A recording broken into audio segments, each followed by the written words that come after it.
Breaking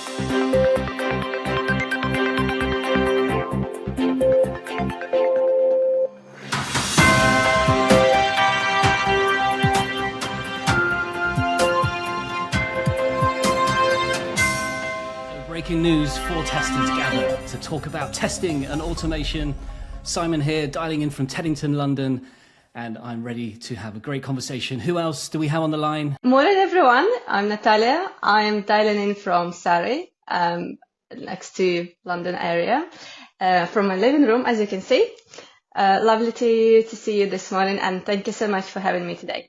Great stuff. Let's patch in someone else. Who else do we have on the line? Hi, I'm Rosie. I'm the founder and CEO of Ministry of Testing. I'm dialing in from Brighton in the UK. And our 4th reporter for today.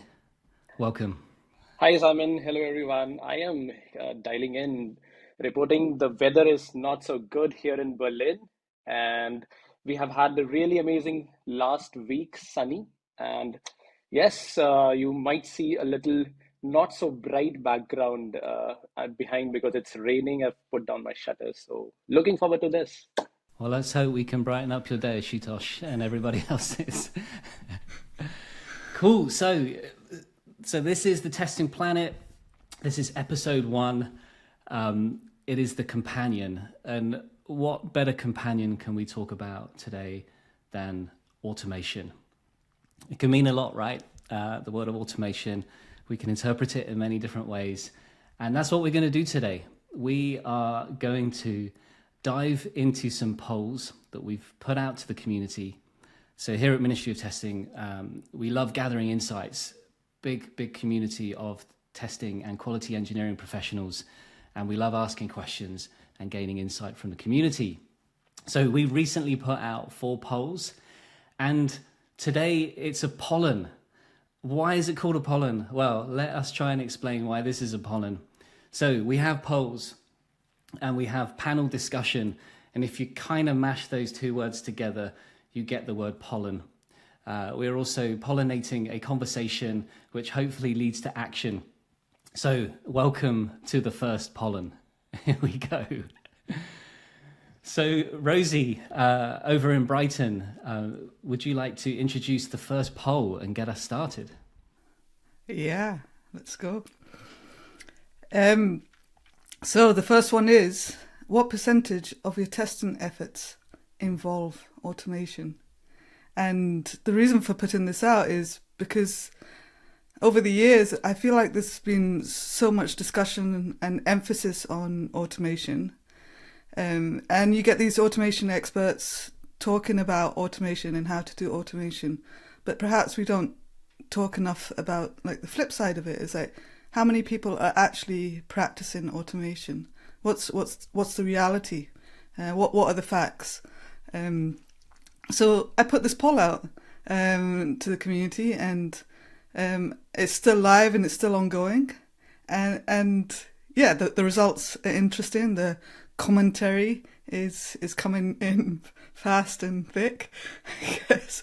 But yeah, I guess like the average of the polls now is kind of, I guess, 25% for each of the results. So yeah, I guess it's split evenly. It's like some people have virtually no automation. Some people have a lot, and then there's that in between. It's quite balanced. So yeah, that's the thesis behind it, and then we also have some commentary from the community as well. But yeah, I'll hand it over to I'll pass the mic to someone else who might want to pick up on the question and perhaps share your thoughts. What's your experience? I'll speak from my own experience, although I'm aware there are so many different types of roles and companies and emphasis, how companies do testing. And also I might also share some views that I've seen from outside. I had some also insights, how companies do other. So from my own experience, I would say it wouldn't be 100%. And I think it's fair to say, because my role is not like automation or as that, where you would have majority of your work just doing automation. My role is helping teams to identify risks and gaps and how to mitigate them. And automation I use as a tool to help teams to bridge those gaps, right?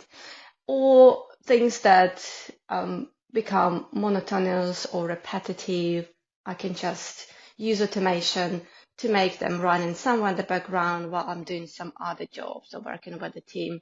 So I've been also asked quite often to give percentage of my efforts in automation, like on day-to-day job. I always struggle to say that because I don't have the same days throughout my weeks. So let's say yesterday I did not touch any automation because I had quite a lot of discussion in the team how to improve processes, why people struggle, understand what's the requirements, where do I take them, who do I talk to, how to decrease the time of PR reviews, right? Like also things like that helping my team to move forward as a team, not me as an individual, just move forward. So I could never answer that question in a very kind of clear way. But I'm aware that people who have in different roles might have, like as that's, they might have more automation or things that have been just passed to them.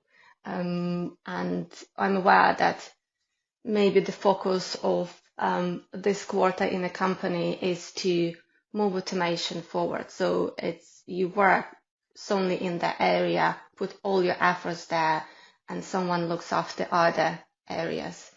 So it all depends, I guess, where you are, what's your objective for 3-6 months, what's your role, yeah, so it's very different. So that's what I've seen. Thank you for sharing, Natalia. Ashutosh, you want to jump on in, and then we could pull in some comments from the community as well that we've been gathering off the back of this poll. Definitely. So what Natalie has said, Natalia, I'm sorry. So she has put in the branch of it, of automation. How is it impacting is the role. Which role you are in will decide and decipher what your activities for day to day will be. And it is pretty possible that if the role is more of a lead or even in the managerial side of things, then it would be a little lesser. And if it's on the other side of exploring the project, making processes finer, then again that's a role that decides how it is going to be. The other side or another field under it is the maturity of the organization. So I have worked in different startups as well as corporates, and I found that there are stark differences from in startups where you are expected to put in the first PR as soon as you are in. Like in 2 weeks, I've seen people putting in their first PR, putting in improving how we can improve the test automation coverage. To in huge organizations where there is already a automation process already in place, the amount of time you need to grasp the nitty-gritties of that automation framework, and then most of the times there is not much uh, documentation around how do we add that first test, and that brings up a lot of maintenance, lot of skilling in that framework specific. And each organization, I believe, believes in different kind of automation and the style of automation. For example, where I was working previously, they had unit test a little bloated, to the sense that they were kind of doing the job of integration tests, and there were no integration tests. So then we were talking about more about uh, how can we add integration tests into the pyramid and actually make a pyramid and not just flat two triangles. So in that sense, I believe there is a mindset shift that is needed, and putting forward some basic uh, articles and things where we can uh, managed to gather all the stakeholders, be it the product owner who would be, be the person who will be convincing the leadership that we need these efforts to make our test processes faster, and to invest in test automation is itself it's do we really want to consider that as an automation effort while we are convincing our teams, and it can take not just a couple of days, it can take a couple of months sometimes to convince to start a big project or start a new framework or a new library which will be using you will be using in different level of testing.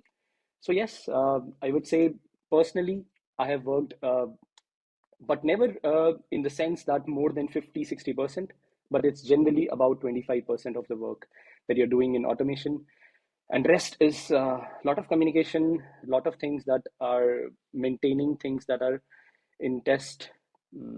Yes, so, and I was really amazed how we have put in the polls in different social media places. I polled in both at both the places, in Instagram and here in LinkedIn. So yes, really looking forward to all other insights. Fascinating. Yeah, and I think, and just Ashutosh, for those listeners who aren't familiar with the term PR, so pull request, right? If I've understood correctly. Yeah. So kind of, I guess, the process of someone who's saying, hey, I'm ready to start merging into like a main project repository of code, which is I guess a big kind of part of any part of automation. So just, for some listeners who might be unfamiliar with that. I mean, to add to both of your points, I think the result is in that poll that it's such a spread, right? And kind of having a look at some of the comments that we got from the community, I think it looks like it was Conrad Bram who shared that context is really king or queen. It entirely depends on how much your job can benefit from automating, and also on what you class as an automated test. I thought also, I think it was a good line from, Mina Carey,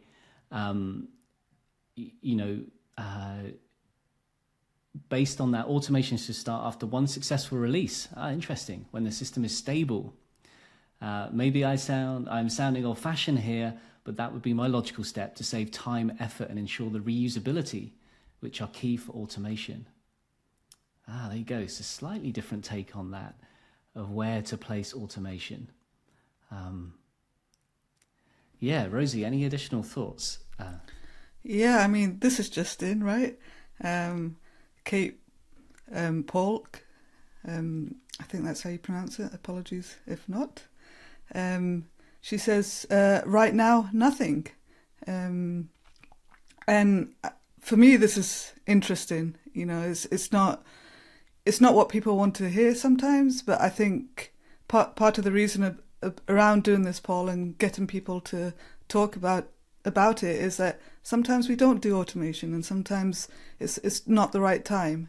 And as a result, if, for example, we're representing the community, we're trying to educate people about how testing is done, is how can we communicate and share these stories that sometimes automation doesn't happen. We have to do what's right in the context. Context springs up a lot in the testing world, but I'm not sure we speak about it enough. It's like we keep hearing automation and hiring companies that are hiring like always asking for automation skills, so that it kind of seeps down into the community.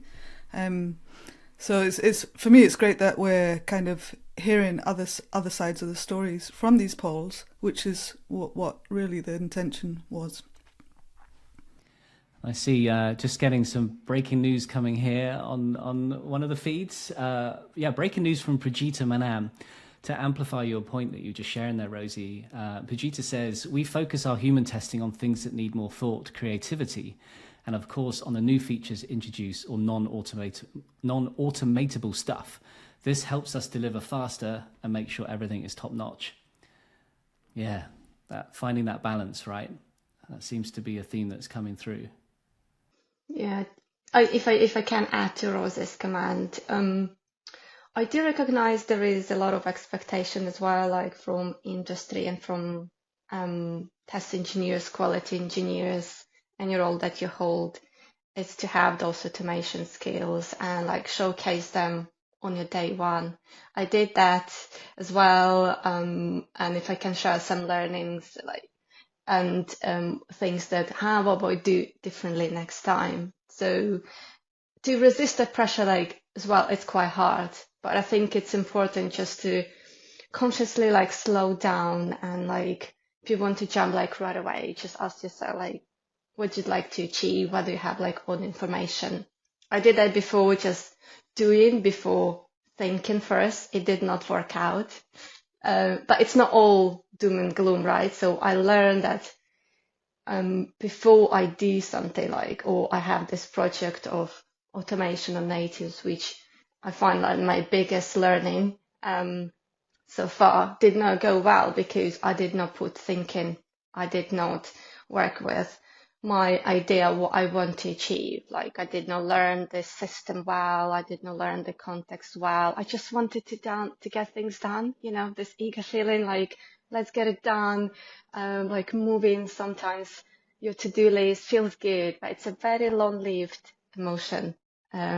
So the next you still on the long term you're facing that's not clear idea what you want to achieve and how you communicate that achievement or progress to everyone else.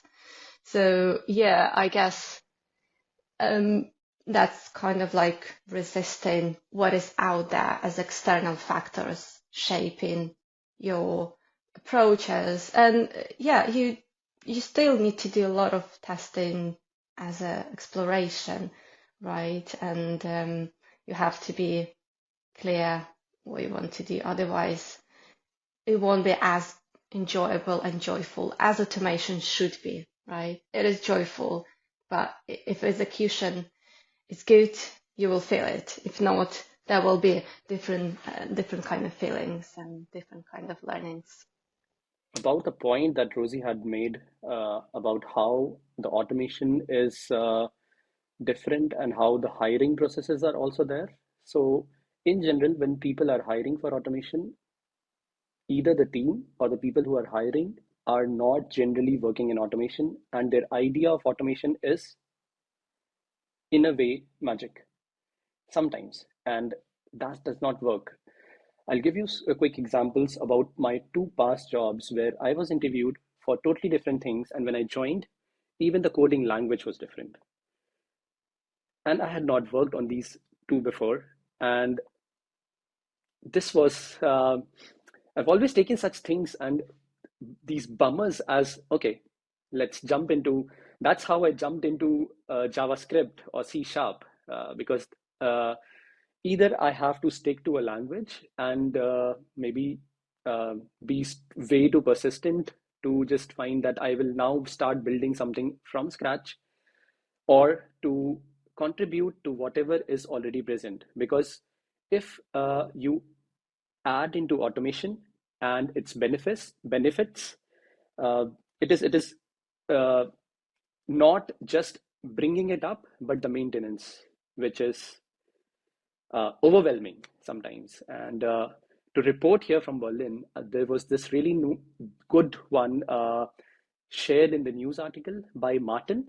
Uh, I saw that the speed that we want to automate and what we want to automate is a lot to do with the stakeholders that we want to convince. And not everybody from the business side feels the need that we need to automate or put in that amount of efforts and percentage of your daily work going in automation. And there are so many times when there are just activities which you would take 5 minutes to do, but you end up automating it by taking a week. So, just another thing to ponder about: what to automate, what not to, and will it change with more and more uh, insights that we share with stakeholders and making them aware what exactly we are doing. And I've even started at many places that sharing these 15-minute meetings because leadership generally doesn't want to be shown different errors and issues that you're running into. Some 15 minutes bullets that you can share them with, that this is what I'm doing. Do you think I'm going in the right direction? Do you feel as a stakeholder this will bring some value to our customer? And it has brought so many good insights in, especially when sometimes you're interacting with someone who's interacting with your real customers, because as a tester, many a times there are customer service teams, there are support people who are taking care of these, but if you interact with them, you think of these things that yes, this is a pain point for you, okay, I can do that, let's automate that, instead of what I'm trying to put on a regression suit. I'm increasing the coverage from, let's say, 50 tests to 100 tests, and maybe coverage from 30% to 50%, things like this. Yes. Well, hold on to your hats, folks. We have got our next poll coming your way. So this one, this is a really interesting one, and the results are fascinating, coming in thick and fast. The question we put out is the following: how much do you agree with this statement? I feel inadequate without test automation skills. Now, who would like to jump on in and share their thoughts with the results we have right now? I can see a lot of varied responses, and I'm loving it. The first one, which I would really want to, point this one out, and more power to Lee Marshall. More power to the more people do automation, the more I stand out. That's lovely. The only thing in the poll that I feel is, the more I do automation, or if I don't do it, I feel a little less competent while attending interviews, because these days people have made it a requirement, their first thing that they want to know, even if their like we just discussed, their day-to-day activities is going to be less than 50% of automation, but they want you to know so many things. So in that sense, I might feel that I'm not good enough. And I have been in interviews where people have asked quite a good level of automation, or not automation, rather coding interviews, and it was not my cup of tea. And I realized that yes, this is my cue to be adequate in automation, and it does not and should not downplay our testing skills, which are for sure needed. And there have been so many instances. I'll give you one where few of the product owners, if they don't talk to each other in an enterprise software, trying to implement two contradictory features. And while you're working as a tester, you realize, okay, there are so many things that you said I will be solving while being an automation tester, or you're asking such questions, but you have some basic process changes needed, and totally different experience, I would say, from what is required in your interview, to actually working in a company, to shaping how it is going to be in future with automation. And I just, sorry if you could hear my phone pinging in the background. I've received just a text message, some more stuff coming in from Marko Stojanovic. Marko shares, peer pressure and management pressure and noise around it is all just bizarre. There you go, right? You heard it here first. I can relate a quote from Marco, and I think when I read this question on LinkedIn poll, it made me really thinking. First I said, like, how does it feel? I think there are two sides of this context, and as Ashutosh said, I share his view on this. As a professional test engineer, or quality engineer, a person who happened to improve quality and help people do that, I don't feel inadequate without skills. So without automation skill, like I said, it's a tool, right? But if I don't know how to improve quality, if I don't know what to automate, if I can't spot the gaps, I wouldn't even need those automation skills, because it's like you have to know how to apply, right? So it's the first thing.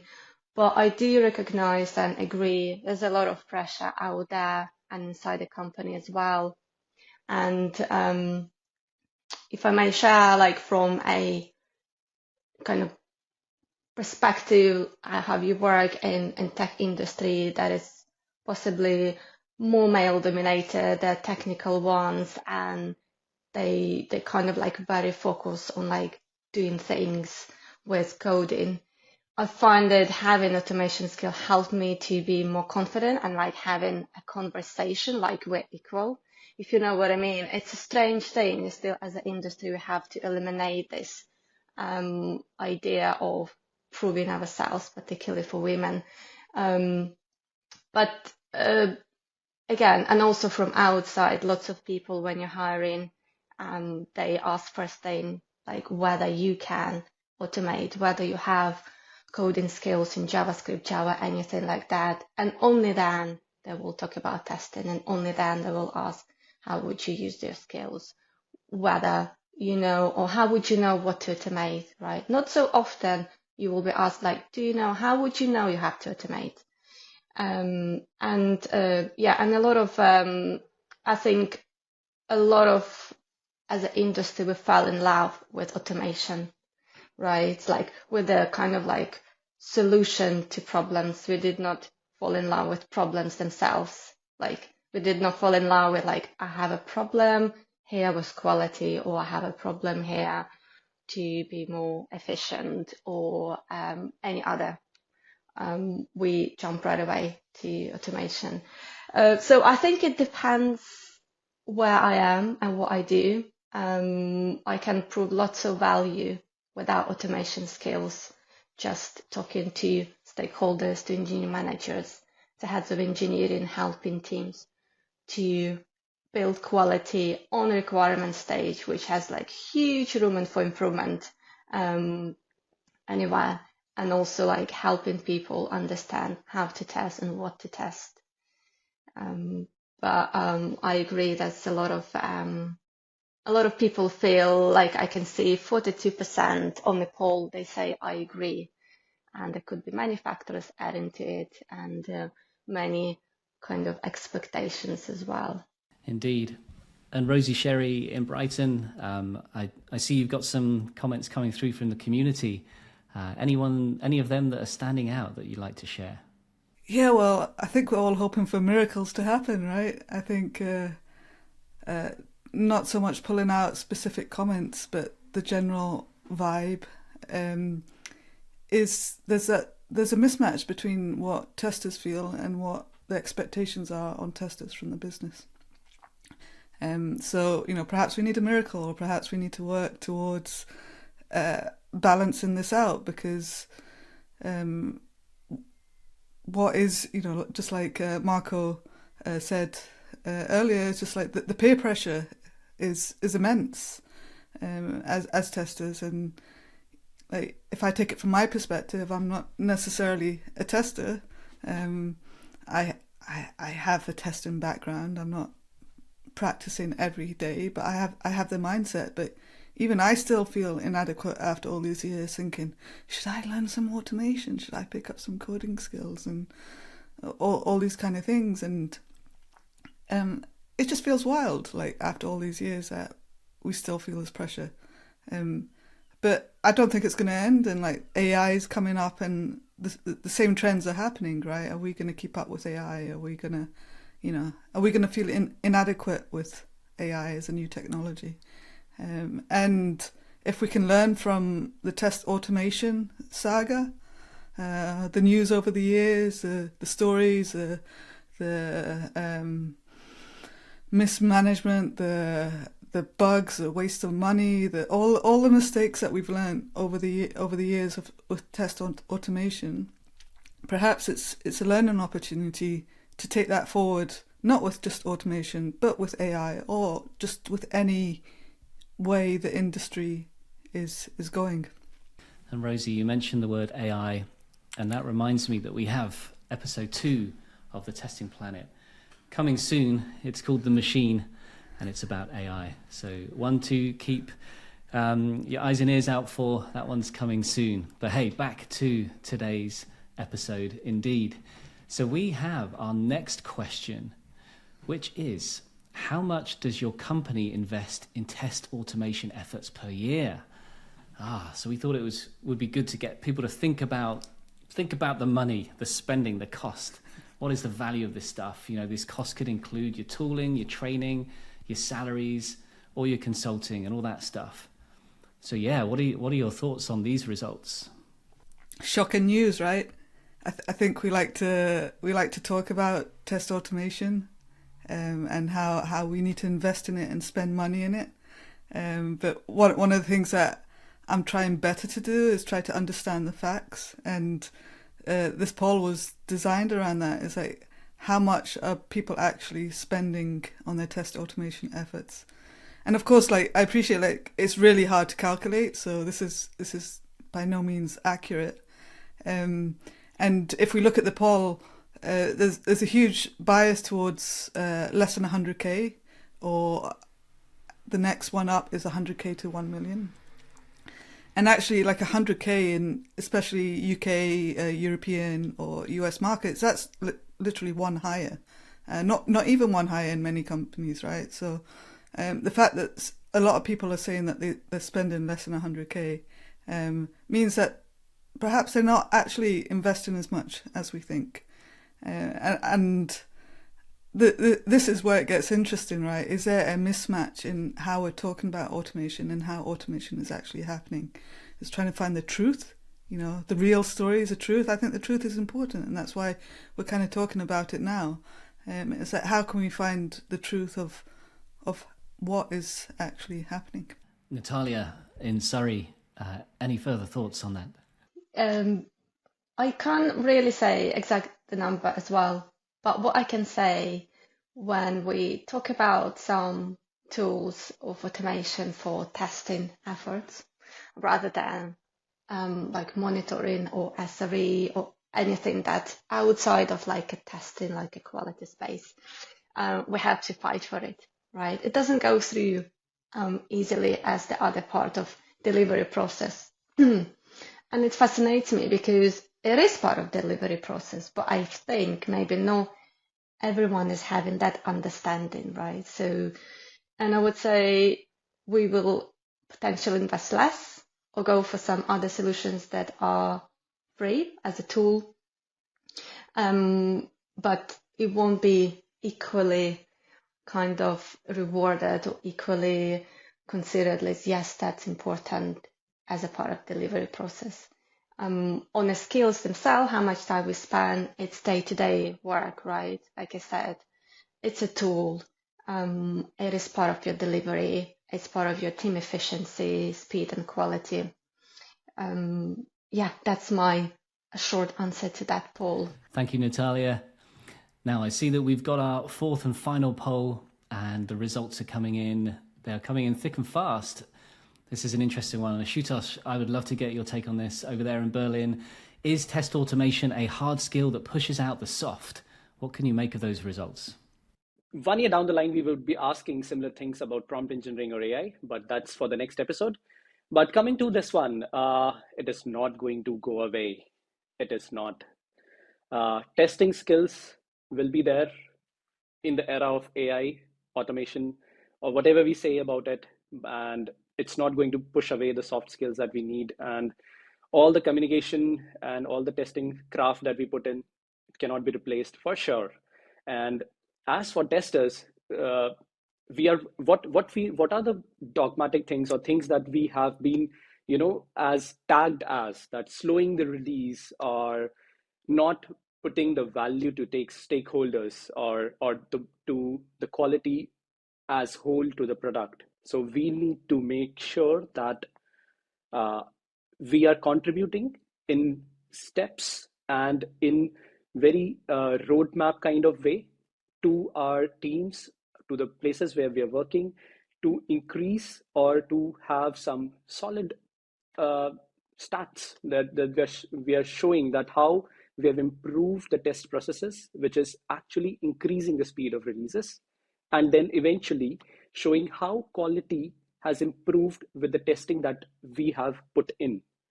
And these things will most probably remove the kind of things that are running around as tags to testers, or improve our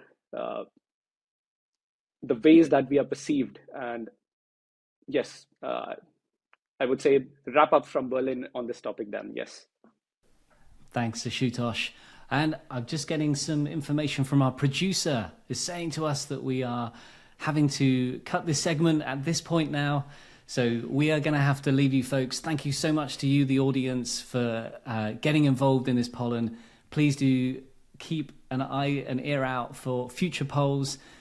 This has been a wonderful pollen. Thank you to our reporters. We're all signing off now, and we shall see you all soon.